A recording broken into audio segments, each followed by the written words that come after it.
तर स्वराज्याची लढाई हिंदू विरुद्ध मुस्लिम अशीच होती असं नितेश राणेंनी म्हटलंय। काही दीडशहाने लोक शिवाजी महाराजांच्या सैन्यात मुस्लिम शिपाई होते असं सांगतात असं नितेश राणेंनी म्हटलंय। हिंदू दुकानदारांकडूनच वस्तू खरेदी करणार अशी शपथ घ्या असं देखील नितेश राणेंनी म्हटलंय। आपण हिंदू म्हणून कडवट होणं काळाची गरज असल्याचं नितेश राणेंनी म्हटलं।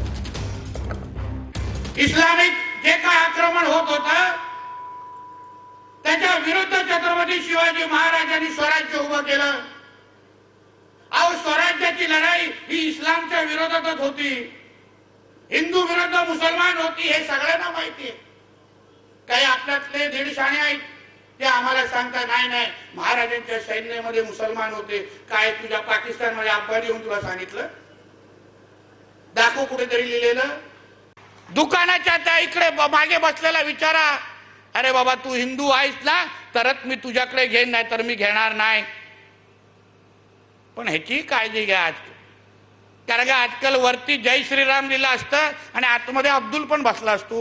म्हणून माता भगिनींना आणि तुम्हाला सगळ्यांना सांगेन, कुठल्याही दुकानाकडे जाल तुम्ही पहिलं त्या दुकानाच्या इकडे बसलेला विचारा, बाबा तू हिंदू आहेस ना? तो हो बोलला, लच्चा हनुमान चालीसा बोलून दाखव। दाढीवाल्यानं कुठे येणार, ढोल टोपीवाल्यानं कुठे येणार? ते लगेच गपचूप मागून निघून जात। म्हणून एवढं कडवट होणं आजच्या काळाची गरज आहे।